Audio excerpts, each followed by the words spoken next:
Feliz Navidad, amigas y amigos desde Canal UCR. Y en esta ocasión tenemos el privilegio de haber invitado al gran maestro, al gran médico, al gran gestor de la salud, al gran pensador, don Guido Miranda, para que haga un viaje en el tiempo. Y tal vez la primera invitación, don Guido, es en el San José que usted vivió de niño, y pensemos cuando usted tenía 5 años, ¿qué recuerda? ¿Cómo era la Navidad entonces? Mire, cuando me pongo a acordar de la infancia mía que la pasé en Guadalupe, porque a San José yo venía con el que traía el almuerzo para mi papá, que trabajaba en el ferrocarril del Pacífico. Entonces, en vacaciones, yo acompañaba al que traía los almuerzos para los trabajadores en el ferrocarril del Pacífico. Y así aprendí cuál era la ruta a San José, y caminando viajaba de Guadalupe a San José. Era un San José de ahí, imagínese usted lo que era para entonces, ¿verdad? De carretones, de tranvía. Lo más adelantado que había en transporte era el tranvía eléctrico que viajaba a Guadalupe, por cierto, a La Sabana. La Sabana era unas canchas de fútbol en la parte de arriba, un laguito en el fondo, y el resto era un campo de aterrizaje, porque durante un buen tiempo fue el Aeropuerto Nacional de Costa Rica, la Sabana. Todo eso lo viví yo. Y ahí y resulté bueno para mejenguear. Entonces mejengueaba en Guadalupe y ligerito me trajeron a mejenguear a la Sabana, y formé parte de un equipo el Castro Rawson, que compitió en los primeros campeonatos infantiles, y ahí vi yo nacer al Saprissa y desarrollarse el Saprissa. Y conocí a don Ricardo como promotor de fútbol y protector de los chiquillos que jugaban bonito fútbol. Yo jugaba en otro equipo, pero tuve la suerte de que cuando terminé la escuela primaria le dije a mi familia: yo quiero ir al Liceo de Costa Rica, y mi mamá me trajo a matricularme al Liceo de Costa Rica. Y pasé los 5 años del Liceo de Costa Rica, y un día tanto sorprendí a mi familia diciéndoles que yo quería ir a estudiar al extranjero. Mi papá me dijo: mira, nosotros te podemos ayudar económicamente, pero eso de irte a estudiar, eso es un proyecto tuyo, tenés que desarrollarlo, tenés que informarte y tomar las decisiones, porque nosotros no te podemos aconsejar mucho. Y realmente en lo que yo les propuse, me lo aceptaron, y me fui a estudiar medicina a Chile. Esa es la segunda Navidad lo quiero llevar a otro segundo nivel de Navidad. ¿Cómo eran las Navidades en Chile? Que estoy seguro que eran distintas de las Navidades en Guadalupe. Cuéntanos. Mire, en Guadalupe la Navidad tenía un fuerte acento religioso, y entonces había celebraciones navideñas en la iglesia de Guadalupe, y la comunidad tenía la influencia ya económica del San Nicolás y toda esa serie de proyectos que significan sacarle la plata del bolsillo a los pobres comprando juguetes, comprando algunas cosas que se consiguen para Navidad. Me fui para Chile y resulta que me encontré un país en donde la Navidad no existía mucho. El viejo Santa Claus era poco conocido y en realidad Y tiene otro nombre, creo, el Santa Claus en Chile. Creo que se llama el viejo Pascuero. El viejo El Pascuero. viejo Sí. Pascuero, por las Pascuas que Claro, yo no. celebraban. Así es. De modo que ni siquiera había unas Navidades muy entusiastas, había otras cosas que compensaban. Y era además la cele- época de más calor, me parece, en Santiago. Así, el viejo Pascuero, si lo vestían con todo el abrigo, estaba al viejo Pascuero más bien lo ponían en traje de baño porque hacía mucho calor para esa época, de modo que no correspondía la época de la estación del calor con el abrigo de San Nicolás, que no se podía hacer, ni las comidas correspondían tampoco a eso. ¿Qué se comía en Guadalupe y qué se comía en Santiago en la época de fin de año? En Guadalupe, había desde comienzos de diciembre, porque para el 12 de diciembre estaban las fiestas de Guadalupe, Claro. Entonces ahí comenzaba la olla de tamales a hervir y a prepararse, que duraba 3, 4 semanas, de modo que los tamales que ya se comenzaban a hacer para la celebración de la Virgen de Guadalupe duraban buenos días, se reponían los faltantes y teníamos tamales para todo fin de año. En Sudamérica no se conoce el tamal. Hay un tamalito pequeño hecho de elote tierno, nada más, pero no se conocía el tamal. Y las comidas correspondían a comidas de verano. Eran más con verduras, más con frutas, más con ensaladas, carnes muy poco condimentadas y poca harina.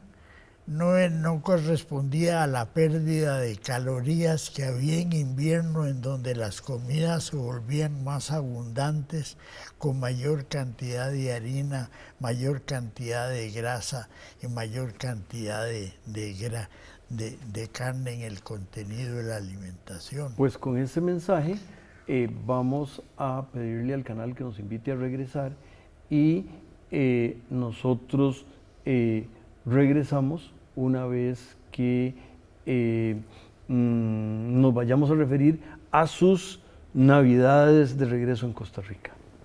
Regresamos.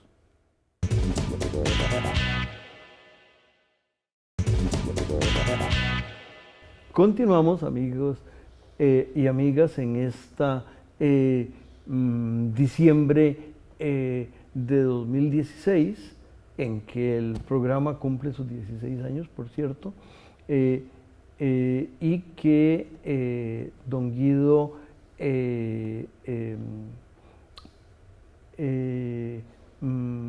como él lo ha dicho en alguna ocasión, ya superó en más de una década la esperanza de vida al nacer de los niños que nacen en Costa Rica en este siglo XXI. Y vean ustedes, ahora que él hablaba de la dieta de Santiago, de frutas y verduras, vean qué bien le hizo, porque vean qué bien que está. Pero vamos a otra. ¿Cómo era la Navidad en los 8 años que usted fue presidente ejecutivo de la Caja? Y tal vez no eran unas Navidades muy gratas. Mire, ya para entonces la Navidad empezó a cargarse primero del sentido comercial que tiene ahora, entonces la abundancia de la Navidad empezó a hacerse patente. Había que comprar de todo para Navidad. nacieron desde panes, queques, helados especiales para Navidad. Los regalos se volvieron más abundantes y por supuesto todo ese disfrute va siempre muy bien remojadito. Entonces la Navidad era sinónimo de la ingestión de vino y un poco mayor de la cantidad de alcohol que consumían los cristianos de promedio. La Navidad se ha vuelto un proceso familiar y comercial muy activo en este momento. Pero en los años, don Guido, en esos años en que usted tenía todas esas responsabilidades, estoy pensando sobre todo en en 82, 83, donde realmente usted estaba haciendo súper, don Guido, salvando a la institución. La presión en esos días debe haber sido muy grande y tal vez el espíritu navideño de alegría de alguna manera se debe haber visto. Ah, claro, muy limitado. Las Navidades de algunos años se vieron muy limitadas por la gran limitación económica que tuvo el costarricense. Ahí apareció esa gran idea que tuvo Luis Alberto Monge del 13avo, del pago de un mes adicional que se pague en diciembre. Entonces el 13avo mes se transformó en el financiador de todas las Navidades. Y el engordador de la dieta de los costarricenses. Así es, pero fue para los costarricenses definitivamente una gran ayuda poder disponer de un pago adicional de un mes que quedaba liberado de las obligaciones familiares para dedicarlo a celebrar la terminación del año que representaba desde el punto de vista de la sociedad un año completo de trabajo, de esfuerzo y que entonces la familia de alguna manera se reunía para celebrar la Navidad. Una cuarta versión, una cuarta Navidad que quiero destacar es la Navidad de la limitación física, o sea, de alguna manera, digamos, los últimos 11 años, su década de los 80s y el inicio de su década de los 90s, me parece que ahí debe haber una Navidad donde posiblemente ya no solo nietos tiene usted, sino que debe tener un cuadro familiar más extendido en el tiempo. Me parece que, y eso lo puedo decir por mí mismo, uno ya va viendo de viejo, ve las cosas de alguna manera muy distinta del niño, y yo estoy hablando en mi caso, del niño que yo fui en los años 50 del siglo pasado. Yo veo la Navidad ahora con, además de miope que soy, y no era entonces, la veo distinta. ¿Cómo ve usted, cómo han sido sus últimas 15 Navidades, digamos? Yo recuerdo que cuando estaba chiquillo y adolescente, porque en la época del liceo lo hacía, para Navidad veía uno en algunos comercios las cajas de uva abiertas y las cajas de manzanas abiertas, anunciándole que ya estaba llegando la Navidad y que entonces se podían comer uvas y manzanas. Y hay una tradición que tienen algunos grupos de que para el año nuevo hay que comerse 13 uvas para el bienestar y para que el año venidero sea un buen año. Bueno, yo creo que ahora las uvas y las manzanas, yo voy todos los sábados a la feria de pavas y ahí se consigue toda clase de uvas y toda clase de manzanas y no estamos todavía en Navidad. De modo que ya el comercio popularizó todos esos alimentos que venían nada más que para Navidad. Y ya el costarricense ya sabe que para Navidad tiene algunas festividades y tiene la ayuda económica del pago del 13º mes que se paga en diciembre y que habitualmente con eso financia una fiesta familiar. Y entonces se reúne toda la familia. Mire, de ahí yo chiquillo celebraba la Navidad en mi casa con mis 3 hermanos, papá y mamá y mi abuela, que era la que vivía con nosotros. Esa era la celebración familiar de la Navidad. En cambio ahora, si junto todo el clan Miranda, hay que juntar 6 hijos, 12 nietos, bisnietos, tataranietos todavía no hay, pero hay 12 bisnietos dando vuelta ya. El mayor de los bisnietos tiene 30 años, 31 años, para que vea usted cómo se va haciendo grande la raza. Y pues, entonces la familia ya somos un conjunto que va llegando a 30 personas. Entonces, y lo hemos tenido el privilegio de poder juntar a toda la raza para fin de año, y entonces se solaza uno y queda muy contento viendo a los hijos, a los nietos. Desgraciadamente los hijos no los puedo ver mucho porque como buenos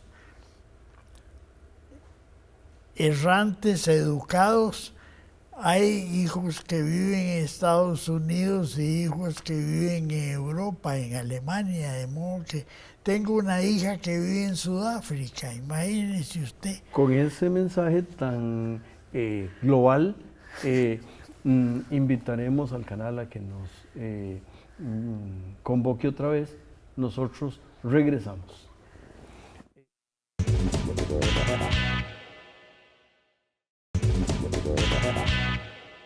Continuamos, amigas y amigos, disfrutando de escuchar a don Guido, y ya vimos desde la Navidad de los 5 a la Navidad de los 30 o más, de la familia troncal, de los 6, porque estaba la abuela también, a la Navidad incluso dispersa por el mundo, como él mismo decía. Pero ahora vamos a hacer otra celebración.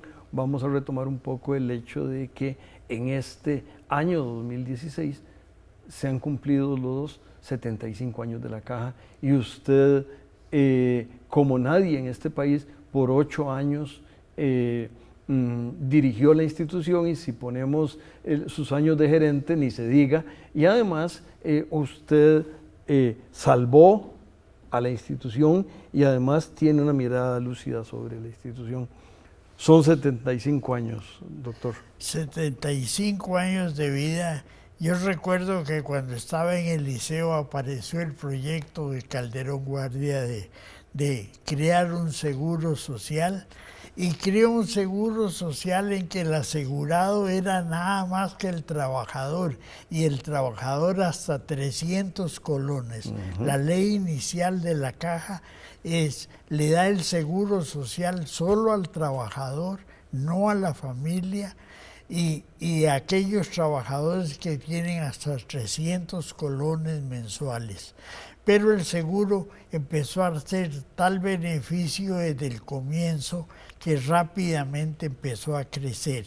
Y en la próxima revisión se llevó a los trabajadores de 400 colones como mínimo, y después empezó a aparecer el seguro familiar para incorporar a la esposa, a la compañera, y estudiamos cuáles chiquillos, con ese hombre que me ayudó tanto, que fue Alfonso Carro. Empezamos a ver de qué manera se metían los chiquillos, y inicialmente el proyecto inicial era los chiquillos hasta los 5 años. El problema es que eran muchos. En aquella época los chiquillos eran como una nata, porque todas las familias Yo era chiquillo de 5 años entonces. Tenían chiquillos surtidos y parejos, las familias eran muy numerosas. De modo que la caja empezó a crecer y después ya había que empezar a... Y por suerte para el país, porque fue una suerte para el país, la gran visión de José Figueres incorporó la caja como incorporó la educación del tercer nivel, la educación universitaria, en el proyecto de desarrollo del país, ¿verdad? Y entonces la meta fuera de que toda la población fuera asegurada. Y en eso trabajamos muchos años, porque yo estuve en la caja de ahí toda mi vida profesional, hasta que me pensioné, y yo me pensioné de la caja en 1990. Y tengo una foto de la primera celebración de aniversario de la caja, que se celebró a los 32 años. Y tengo una foto en donde está Óscar Barahona Streber, Mario Luján, que fue el ministro de Salud de Calderón Guardia, Óscar Barahona porque fue el creador del Código de Trabajo, Manuel Mora, que llegó a la celebración, Padilla Castro, que fue el primer gerente. Hicimos una celebración, la primera, en las afueras del Calderón Guardia, que para entonces ya era el Hospital Central, como se llamó originalmente, el Hospital Central de la Caja. Y después ya era gerente cuando formamos parte de la celebración de los 50 años, y ahora me han invitado a algunas actividades de la celebración de los 75 años. Y cuando uno ve el desarrollo del país, piensa en que el país tenga madurez suficiente para preservar la caja, porque la caja, dentro de los cambios económicos y sociales que están ocurriendo, pues puede tener alguna gente que piense que la actividad privada pueda sustituir a la seguridad social, y eso no va a ocurrir nunca. El país no tiene un desarrollo económico para sostener una seguridad social privada.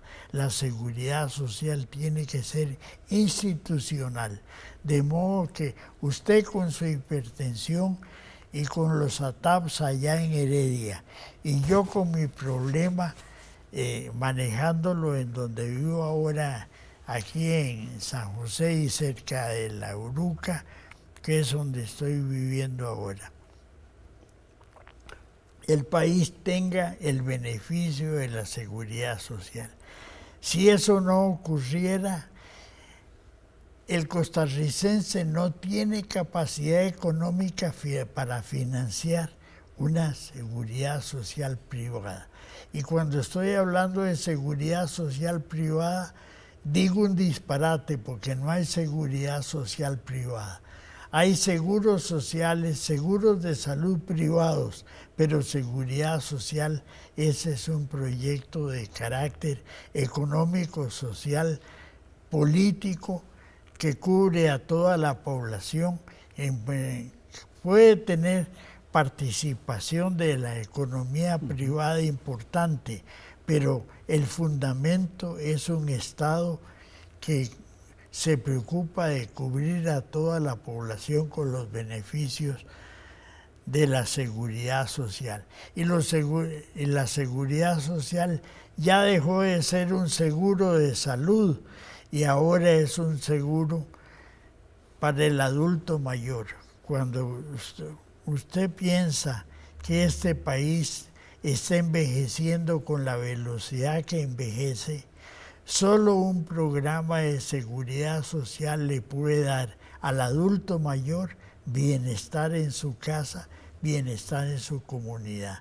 No hay economía privada que sea capaz de financiar el bienestar de los adultos mayores de este país en el futuro. Y el sistema inglés, me parece que usted lo ha citado en muchas ocasiones, me parece que ilustra muy bien. El sistema inglés fue creado cuando yo nací más o menos y sigue siendo un sistema público frente a los retos de envejecimiento que en Inglaterra son mayores que acá, pero mantiene esas ideas que usted acaba de reforzar de manera muy clara. Tengo un hijo que vive en Europa, vive en Alemania, y Alemania tiene montos de contribución parecidos a los que tiene Inglaterra, y mi hijo cotiza la mitad de su ingreso, que es como 20 veces arriba de cualquier salario de este país, lo cotiza para tener la cobertura de toda su familia